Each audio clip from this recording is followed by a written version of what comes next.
بسم اللہ الرحمن الرحیم۔ قال اللہ تعالی ما آتاکم الرسول فخذوہ وما نہاکم عنہ فانتہوا۔ اللہ پاک نے ارشاد فرمایا کہ جو تمہیں میرا رسول دے اس کو اختیار کر لو اور جس سے منع فرمائے اس سے رک جاؤ۔ شریعت مطہرہ میں کسی حدیث سے ثابت نہیں ہے کہ رمضان مبارک کے آخری جمعہ کو وداع کے نام سے الوداع کے نام سے 2 رکعت نماز نفل پڑھنا پھر اس کے بعد کہ ساری عمر کی قضا ادا ہو جاتی ہے، اس کی کوئی حیثیت نہیں ہے۔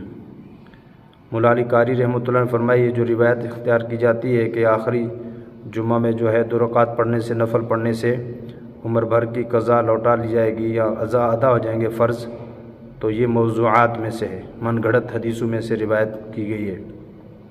شریعت کا حکم تو یہ ہے کہ فرض نماز قضا ہی نہ ہو، اور فرمایا کہ اگر فرض نماز قضا ہو جائے پھر ساری زندگی نوافل پڑھتے رہو، اس کی جو ہے اس کی تو کمی وہ پوری ہو ہی نہیں سکتی، اور اگر نماز غلطی سے قضا ہو جائے جب تک اس قضا کو لوٹائیں گے نہیں وہ ساری زندگی باقی رہے گی۔ لیکن اس طرح کا کہنا کہ یہ 2 رکعت نماز پڑھنے سے فرض ادا ہو جائیں گے یا عمر بھر کے فرض ادا ہو جائیں گے، یہ تو دین کے ساتھ مذاق ہے۔ ایسا مذاق کون اڑاتا ہے دین کا کہ پھر نماز پڑھنے کی ضرورت ہی نہیں، سارا سال صرف رمضان مبارک کے آخری جو ہے اس میں نماز پڑھ لیں 2 رکعت نفل، ساری عمر کی قضائیں لوٹائی لی جائیں گی، پھر سال بھر کیوں پڑھے نمازیں؟ اس لیے شریعت مطہرہ نے نماز قضا کرنے والے کے لیے وعیدیں رکھی ہیں۔ 2 کروڑ 88 لاکھ سال ایک نماز کو قضا کرنے کی وجہ سے جلے گا جہنم میں۔ فرمایا جس کی ایک نماز قضا ہوئی گویا ایسے ہے وہ جیسے اس کا مال، بیوی، بچے، گھر بار سب کچھ ختم ہو گیا ہو، کہ جتنا ادھر وہ نقصان ہوتا ہے اس کا غم ہوتا ہے، اس سے کہیں زیادہ اس کو نماز کے قضا ہونے پہ ہونا چاہیے۔ لا سہم فی الاسلام لمن لا صلاۃ لہ، کہ جو آدمی نماز نہیں پڑھتا اس کے اسلام میں کوئی حصہ نہیں ہے۔ پھر ان حدیثوں کا کیا کریں گے؟ الفرق بین العبد والکفر ترک الصلاۃ، کہ نماز کا چھوڑ دینا آدمی کو کفر سے ملا دیتا ہے۔ اور فرمایا کہ جس نے جان بوجھ کے ایک نماز قضا کی وہ جہنم کے دروازوں میں سے ایک دروازے پر اس کا نام لکھ دیا گیا۔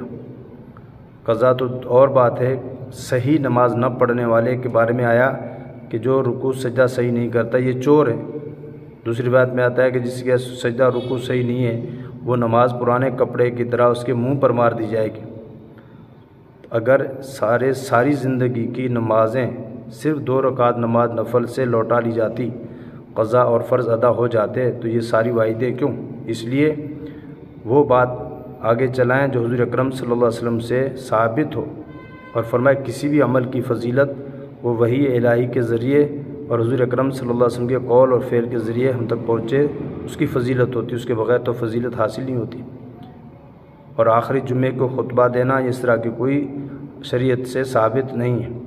عام دنوں کی طرح البتہ آخری عشرے میں حضور اکرم صلی اللہ علیہ وسلم مسلسل لگاتار اعتکاف فرمایا کرتے تھے، اعمال میں اضافہ کرتے تھے، لیکن الوداع کے نام پر اس طرح کا کوئی جمعہ یا اس کا خطبہ یا الوداعی جمعے کے دن آخری جمعے کے دن نوافل پڑھ کر یا 2 رکعت نماز نفل جماعت کے ساتھ پڑھ کر اور اس کو جو یہ سمجھنا کہ پورے سال پوری عمر کی جو فرض ہے وہ ادا ہو جائیں گے، یہ سراسر غلط ہے۔ حضور اکرم صلی اللہ علیہ وسلم نے ارشاد فرمایا من کذب علی متعمدا فلیتبوأ مقعدہ من النار، کہ جو آدمی میری طرف جھوٹ گھڑے، جھوٹی حدیث منسوب کرے، جہنم میں اپنا گھڑا بنا لے۔ عام لوگ جو ہیں اس میں میسج چلاتے رہتے ہیں، ان کو معلوم نہیں کہ میسج کہاں تک جائے گا، کتنے لوگ نمازیں چھوڑ دیں گے، نمازیں قضا کریں گے اور بدعت اختیار کریں گے۔ ان سب کا گناہ اس آدمی کو جو میسج چلاتا ہے۔ اس لیے انتہائی درجے کے ادب کے ساتھ گزارش ہے کہ آپ مرد عورت اس کا لحاظ رکھیں، شریعت کو فالو کریں اور اپنی مرضی اور سہولت کی زندگی کی وجہ سے دین کو نہ بگاڑیں۔ اس لیے اللہ تعالیٰ سے دعا ہے کہ اللہ تعالیٰ ہمیں بدعت سے محفوظ فرمائے، حضور اکرم صلی اللہ علیہ وسلم کی سنت پر چلنے کی توفیق عطا فرمائے اور دین حق پر چلنے کی توفیق عطا فرمائے۔ السلام علیکم ورحمۃ اللہ وبرکاتہ۔